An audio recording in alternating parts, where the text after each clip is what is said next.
کریم صلی اللہ علیہ وسلم کا ارشاد گرامی کیا ہے کہ جس نے ماں باپ کو راضی کیا اس نے اللہ کو راضی کیا. اس کا مطلب یہ اللہ کو راضی کرنا ہے تو ماں باپ کو راضی کرنے اللہ راضی ہو جائیں گے. کیسے پتہ چلے گا آپ سے اللہ راضی ہے؟ آپ سے اللہ راضی تب ہوگا جب آپ کے والدین راضی ہوں گے، اللہ راضی ہو جائے گا. میں تو کہا کرتا ہوں کہ پوری دنیا میں اگر ریسرچ کی جائے، پوری دنیا میں تحقیق کی جائے تو دنیا میں دینی اعتبار سے بھی دنیاوی اعتبار سے بھی وہی لوگ اچھے عہدے پر ہیں، اچھی جگہ پر ہیں، اچھی پوسٹ پر ہیں، حکمرانی کر رہے ہیں، ڈپارٹ میں، کمپنی میں، شعبے میں، ادارے میں، ملکوں میں، صوبوں میں، شہروں میں وہی لوگ حکمرانی کر رہے ہیں. خاندانوں میں یا کسی بھی اعتبار سے دیکھ لیں، حکمرانی وہی کر رہے ہیں جو والدین کے فرما برداری کا مال درجے کی، وہی حکمرانی کر رہے ہیں. اب اس سے اندازہ کر لیں کہ اللہ اور اللہ کے حبیب صلی اللہ علیہ وسلم کیا فرماتے ہیں کہ اللہ کو راضی کرنا ہو تو والدین کو راضی کر لو، والدین ناراض ہو گئے تو اللہ بھی ناراض ہو جائے گا. اس کا مطلب یہ ہے کہ ہمارے لیے آلہ ہے، تھرمامیٹر ہے. کیسے پتہ چلے گا اللہ راضی آپ سے؟ والدین راضی ہیں تو اللہ بھی راضی ہے، والدین راضی نہیں اللہ بھی راضی ہے. کتنی بڑی بات ہے نبی کریم صلی اللہ علیہ وسلم کا ارشاد گرامی کہ حضرت اویس کرنی رحمۃ اللہ علیہ جو کہ صحابی نہیں، نبی کریم صلی اللہ علیہ وسلم کے دور میں موجود ہیں، صحابی نہیں ہیں، تابعین ہیں. اللہ فرمائیں گے ان کو، لمبی حدیث ہے، فرمائیں گے یہ جنت جا رہے ہوں گے، جنت کے گیٹ پر پہنچیں گے، اللہ فرمائیں گے فرشتوں کو ان کو واپس بھیجو، ان کو روک دو. روکیں گے، اللہ فرمائیں گے فرشتوں کو ان کو کہو واپس جا کر دیکھے پیچھے پلسرات سے جہنم کراس کر کے آئے ہیں. اب جہنم میں دکھایا جائے گا، حضرت اویس کرنی دیکھیں گے صرف. جس جہنمی پر نظر پڑ جائے گی ان سارے جہنمی کو جنت بھیج دیا جائے گا. اویس کرنی رحمۃ اللہ علیہ کا اتنا عمل محبوب تھا اللہ کو، کیا تھا؟ ماں کی فرما برداری تھی.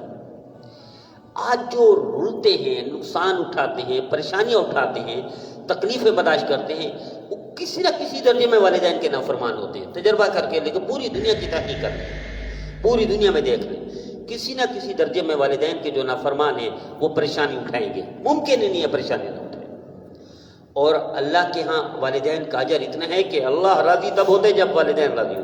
مفتی الہی بخش صاحب رحمۃ اللہ علیہ انڈیا کے ہیں، انہوں نے کتاب لکھی ہے پہاڑوں جتنے اعمال ضائع کیسے ہوتے ہیں. یہ کتاب لکھی، ان میں ایک روایت لکھی. کون سی روایت؟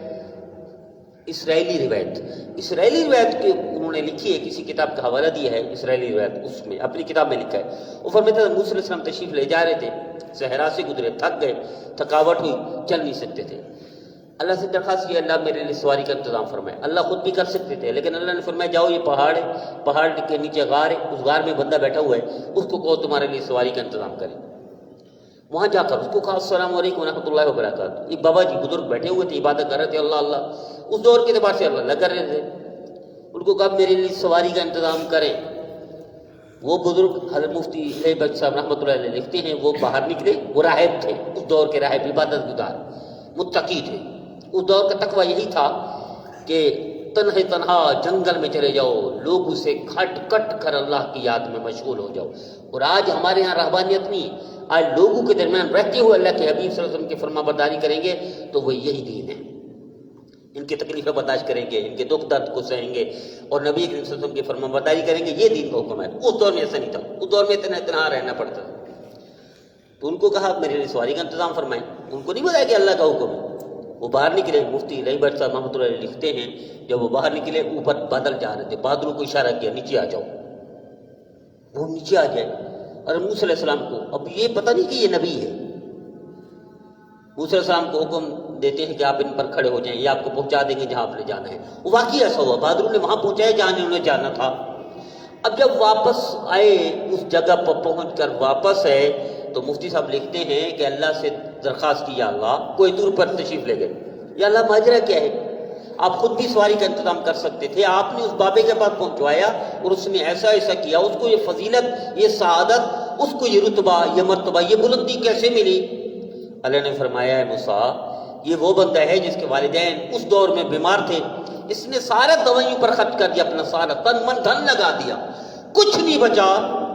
والدین اس کو میں نے واپس بلا لیا، یعنی موت ہوگی ان کو دونوں کو، لیکن انہوں نے مرتے وقت جو کلمات کہے تھے، اللہ ہمارا یہ بیٹا ہے، اس کا خیال رکھنا، یہ اس کی ماں کے الفاظ تھے موت کے وقت، اس کے والد کے الفاظ تھے موت کے وقت. اس میں اپنی زندگی بھر کا سرمایہ، پہلاٹ، جداد، پیسہ، اس دور کا سب کچھ لگا دیا بیماری پر، وہ صحت یاب نہ ہو سکے، میں نے واپس بلا لیا ان کو، لیکن فب عزت و جلال ہے مصعب میں مجھے میری عزت و جلال کی قسم، اس کے والدین کی فرما برداری سے میں نے طے کر لی ہے، جب بھی یہ موت تک جو زبان سے لفظ بولے گا میں اس کو پورا کروں گا۔ والدین کی فرما برداری اتنی چیز ہے۔